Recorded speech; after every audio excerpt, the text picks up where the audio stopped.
સુરત જિલ્લાના કોસંબા કુંવરદાસ સંવિધાન ભવન ખાતે 75મા બંધારણ દિવસની યાદીના ભાગરૂપે કાર્યક્રમ યોજાયો।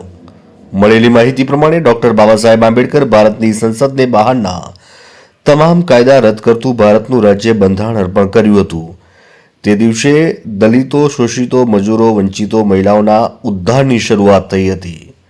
આવા પાવન પર્વના દિવસે 75મા બંધારણ દિવસની યાદીના ભાગરૂપે સુરત જિલ્લાના માંગરોળ તાલુકાના કોસંબા કુંવરદા સંવિધાન ભવન ખાતે નરેન્દ્રભાઈ સોલંકીની અધ્યક્ષતામાં એક કાર્યક્રમ યોજવામાં આવ્યો હતો, જેમાં હથરોડના સામાજિક આગેવાન અને સનિષ્ઠ સમાજ સેવક માન્ય સઈદભાઈ ભાણા, વ્યારાના વિજયભાઈ ચૌહાણ, હનીફભાઈ હાંસદોડ, હેમંતભાઈ વસાવા, કિશનભાઈ સોલંકી, સુરતથી અતુલભાઈ માયાવંશી, એડવોકેટ અમૃતભાઈ પરમાર તથા દીપકભાઈ પંચાયતની હાજરીમાં ખૂબ સમાજના આગેવાન, ક્રાંતિકારી યુવા મિત્રો તથા મોટી સંખ્યામાં લોકોએ ભાગ લીધો હતો।